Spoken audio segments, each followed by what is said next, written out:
Work your ass off.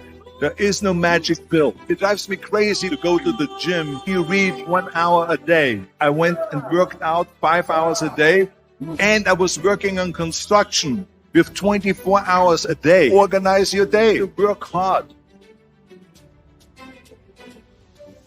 I'm here to talk about success. I went to college. I went and worked out 5 hours a day, and I was working on construction. Because in those days in bodybuilding, there was no money. I didn't have the money for food supplements or anything. So I had to go to work. So I worked on construction. I went to college. I worked out in the gym, and at night from 8 o'clock at night to 12 midnight, I went to acting class 4 times a week. So I did all of that. There was not one single minute that I wasted. And this is why I'm standing here today. At the age of 20, I went to London and I won the Mr. Universe contest as the youngest Mr. Universe ever. And it was because I had a goal. You see, if you don't have a vision of where you go, and if you don't have a goal where you go, you drift around and you never end up anywhere. 74% hate their job in America. The majority of people don't like what they're doing because they're really not doing it because they didn't have a goal and they followed this goal. They just aimlessly drift around, and then all of a sudden there's a job opening, so they get that job because you have to work. But then when you work, it's a chore. It's work. It's not fun. So if you think about, only a quarter of the people really enjoy what they're doing in life. So people always ask me, when they saw me in the gym in the pumping iron days, they say, why is it that you're working out so hard? 5 hours a day, 6 hours a day, and you have always a smile on your face. The others are working out just as hard as you do, and they look sour in the face. Why is that? And I told people all the time, I said, because to me, I'm shooting for a goal. In front of me is the Mr. Universe title. So every rep that I do gets me closer to accomplishing that goal, to make this goal, this vision, turn into reality. Every single set that I do, every repetition, every weight that I lift will get me a step closer to turn this goal into reality. So I couldn't wait to do another 500-pound squat. I couldn't wait to do another 500-pound bench press. I couldn't wait to do another 2,000 reps of sit-ups. I couldn't wait for the next exercise. So let me tell you something, visualizing your goal and going after it makes it fun. You've got to have a purpose no matter what you do in life. You've got to have a purpose. Muhammad Ali worked his butt off. And I saw it firsthand. I remember that there was a sports writer that was there in the gym, and he was working out and he was doing sit-ups. And they asked him, how many sit-ups do you do? And he said, I don't start counting until it hurts. Now think about that. He doesn't start counting his sit-ups until he feels pain. That's when he starts counting. That is working hard. And so you can't get around the hard work. It doesn't matter who it is. Work your ass off. There is no magic pill. There is no magic out there. You cannot get around. You have to work and work and work. Make sure of this and make sure of that and all that stuff. So it's work. And it drives me crazy when people say they don't have enough time to go to the gym for 45 minutes a day and work out. Or to do something for 45 minutes to an hour a day to improve. If it is physically improved or if it is mentally to improve. Imagine you read 1 hour a day about history. How much you will learn after 365 hours in 1 year. Think about if you study about the history of musicians, of composers, how much you would know.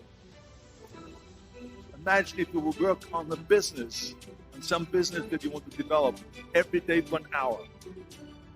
Imagine how further along you will go and get. So it drives me nuts because when people say we don't have the time, we have 24 hours a day. We sleep 6 hours a day, so that gives you still 18 hours. There's someone shaking their head out here in front to say probably, I don't sleep 6 hours, I sleep 8 hours, right? Or just sleep faster. So we have 18 hours a day. The average person works around 8 to 10 hours. So let's assume it's 10 hours, so we have 8 hours left. Then you travel around an hour a day, maybe 2 hours a day. So now you have still 6 hours left. So what do you do with these 6 hours? What do you do with these 6 hours? Then we eat a little bit, then we schmooze a little bit, talk a little bit to people and all that stuff. But you can see how much time there is available if you organize your day. So you got to work hard. I hate plan B. And I tell you why. Because we have so many doubters, as I've said earlier, the no-sayers. We have so many of those people that say no, and you can't do it, it's impossible. That is okay because we just turn off, as I said earlier, and we listen and we hear the no being a yes. You can't do it, you can't do it, and all that. So that is possible to do that amongst all the negative people around you. But when you start doubting yourself, that's very dangerous. Because now what you're basically saying is that if my plan doesn't work, I have a fallback plan. I have a plan B. And that means that you start thinking about plan B, and every thought that you put into plan B, you're taking away now that thought and that energy from plan A.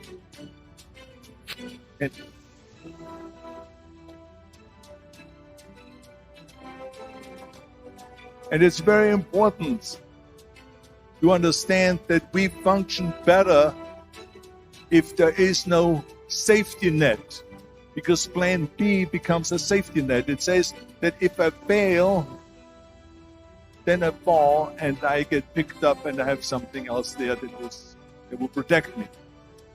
And that's not good, because people perform better when there's no safety net. People perform better in sports and everything else if you don't have a plan B. I'm telling you, I've never ever had a plan B. I made a full commitment that I'm going to go and be a bodybuilding champion. I made a full commitment that I'm going to be in America. I made a full commitment that I'm going to get in the show business and I'm going to be a leading man. No matter what it takes, I will do the work. I will do the work over and over and over until I get it. And the same was in politics and everything like that. So to me, it is very dangerous to have a plan B, because you're cutting yourself off from the chance of really succeeding. And one of the main reasons why people want to have a plan B is because they are worried about failing. What is if I fail, then I don't have anything else? Well, let me tell you something. Don't be afraid of failing, because there's nothing wrong with failing. You have to fail in order to climb that ladder. There's no one that doesn't fail. Michael Jordan said in one of his interviews, when they said, "You're unbelievable, you're the greatest basketball player of all times." I mean, tell me about that. And he says, well, you're just mentioning the successes. But he says, for me to become the greatest basketball player, I missed 9,000 shots when I was playing basketball at the NBA games. So during these games that he was so successful, he missed 9,000 shots. Does it make him a failure? No. He's one of the greatest basketball players of all times, but he failed 9,000 times. Do you get it?